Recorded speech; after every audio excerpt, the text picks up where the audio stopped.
I'm a little bit ticked off. I was just challenged. My blackness was just challenged by this group calling themselves FBA, Foundational Black Americans, which sort of limits its membership to black people who had ancestors in America that were slaves. And I had never really heard of the group until about a week ago when this black Scot TikTok started trending. And then I began to recognize there was a conflict between some of these FBA members and some of the black Scots. So then I began to do research, and I found out about this group. It can't be that large, or I'm sure I would have heard of it. But what I want to suggest is it's ridiculous. And so when this black TikTok started trending, or at least I got wind of it about 5 or 6 days ago, I was excited. Now, to be honest, I'm older than most of the people that are back and forth, communicating with each other, but I'm enjoying it. And so I sort of am promoting it. And so I'm like following people just to help their, following numbers. And, I'm not really familiar with how TikTok works, although I've been using it for maybe a couple of years now because of my children, But anyway, I'll be 67 this year in November, show you how old I am, kind of out of the range of the regular TikTokers on this trend. But anyway, I really want to promote it because I came up as a young man, a kid and a young man, a teenager, and then a military man in the 70s, okay? I joined the military when I was 17 years old in 1976. And I've been around the world. I lived in Europe for 5 years when I was a kid, when my father was in the military.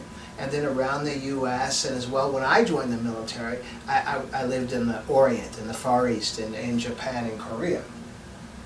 So I've been around, and I've known a lot of people, and I like people, and I understand how to interact internationally, how to respect cultures and all, and how not to get too offended if someone misunderstands and doesn't really appreciate my culture as they should. I don't trip out about it because I understand. We're all coming from different places and all. But anyway, so I've really been putting out, if you look at my profile, you'll see I've put out probably, I don't know, maybe 12 or 13 or so videos on TikTok, and my goal is to really encourage people not to let this fire die, to be encouraged to keep it going, because as divided as we have been, as black people on this planet, to where people are really surprised when you pop up on their TikTok feed, I mean, we shouldn't be. We shouldn't have been, and it isn't a reason to be ridiculed. It's just a reality, of understanding. A reality. There are a lot of things that people aren't cognizantly aware of. They don't consciously think of it, but really we know black people are everywhere around the world. But I think this is a very important time in history that in no other time in history this opportunity has presented itself to allow black people everywhere to unite, and to really reunite, if you want to talk about from a historical pre-colonial Africa perspective. It's a great thing. And but anyway, so what I've been doing, I've been posting, really I've been creating, I have a program on local cable, in the States. And so I have a weekly program. I've been on the air for 20 years, and I give them 2 half-hour programs a week. And so what I've done is using that mindset for this black TikTok Scot trend thing, I've just created a program like I would for cable, but I haven't put them on cable. I just create them and then cut them down into quarters and then upload them to TikTok. But with the entire program, I have a particular YouTube channel that I just put the whole 30-minute video. So there have been 3 or 4 30-minute videos that I've uploaded to YouTube. And so today I just happen to be on that YouTube channel, and I find these FBA folks, Foundational Black American folks, challenging me that I'm not a black American and that I'm masquerading as an FBA. I think the whole concept of FBA is ridiculous, but I have, I'll be 67 years old this year. I was a young person on the heels of the Black Power movement. Man, I would wear a black jacket and a black beret to school. In high school, you know, we were really black and we took no mess from anybody. And that was in the 70s because black people were so united and so strong. I did a TikTok video about that a couple days ago. But in shop class, I would make these wooden fists, the Black Power fist with a long wrist, and I'd have them in my back pocket. Big afro, and there was a black pride. This was my time as a young person, okay? And I'm like, I have never in my life been challenged from my blackness. They thought, he isn't even black, or he isn't even American. I mean, what? I was amazed. I was amazed at all of that. And I guess that's why I'm making this TikTok, because I'm just, you know, a lot of folks, international folks, are mad at Americans. Well, some of them, the FBA guys, so am I. It's totally ridiculous. So what they're about is they want to just include folks who can trace their ancestry through slavery in America. Well, you know, some of my ancestors were slaves in America. I know of them. I know them. I have their biographies. I know their stories. My mother was born in 1920, and she would tell me the stories, you know. So there are, but my grandfather on my mother's side was Mexican, and then my great grandmother on my father's side was a white Irish woman, and so that's, you know, we're all a mixture of something. That's what made me what I am. I've lived all over the world and throughout the United States, and so I don't speak with a Southern slang. I don't speak with a Western slang. You know, I just speak how I do. But I have never in my life been challenged from my blackness. And really, so I then went and researched, did a little bit of research on FBA just so I could understand exactly what it was about. That's what I just explained to you here. But it doesn't make any sense. And when you recognize that how many black people in the United States of America, because of slavery, because of the situation that existed here in America, 0 to 1% of the black people in America don't have mixed blood of some sort, okay?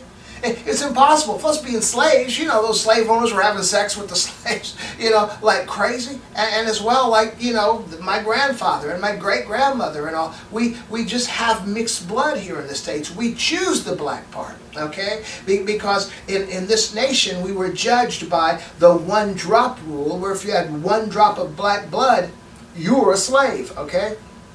So we found a unity in that. And that's where that whole mess with Tyla from South Africa came when she said she was colored, because it is so personal to us, you know, here as black people in America, how we were judged and we were treated so poorly for 1 drop. And we use that 1 drop to unify ourselves to where the blackest of black person, to the lightest of light, to even a person passing as white, you know, will identify as black. And there was a strength in that unity and a strength in our money.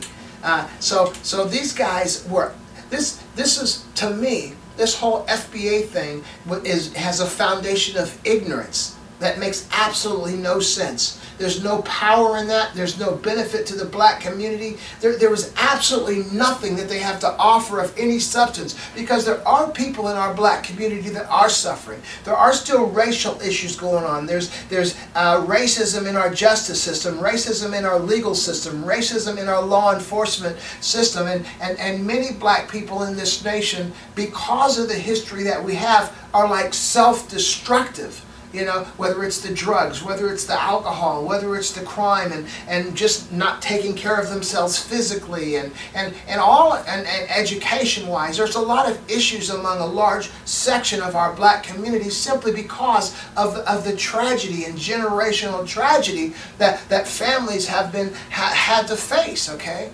And so what I see with this FBA thing, it's absolutely ridiculous. It has no value, no benefit to the black community. It's just a bunch of non-thinking, ignorant brothers that have no clue as far as the reality of helping a community, okay? And, gosh, I feel better now. But anyway, they just pissed me off. I don't even, there's no, what did they judge me by? By the color of my skin? Come on now. I'm black in America.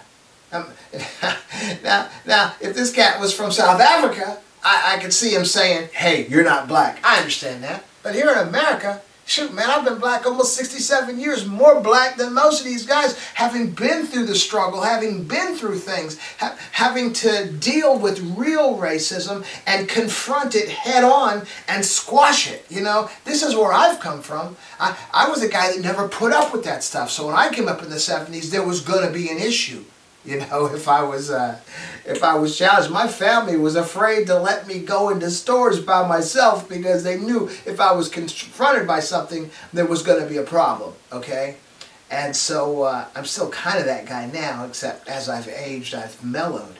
But these guys, man, I can't even believe whoever came up with the nonsense of that FBA, because it makes absolutely no sense. There's no value to it. There's no strategy. There's no nothing to it.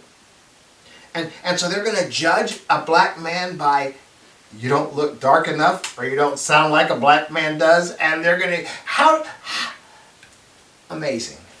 But anyway, I guess I could go on and on with this, but I'll chill out now. But so I just want to, so I've heard some of the international black folks, from our perspective, from your perspective, I'm international, but from people who are not Americans, black that are not Americans, that have had issues with these FBA folks. Well, I'm just going to let you know I have issue with them as well. They're a very small, limited group, because I don't think we have that large of an ignorant group that would actually come together and buy into something that's stupid. So, yeah, I'm feeling better now, but it keeps coming back on me. But anyway, I'll close with that. If you hear from the FBA folks, just laugh at them, block them, or whatever. They're just plain ignorant, and they're not worth wasting your time over.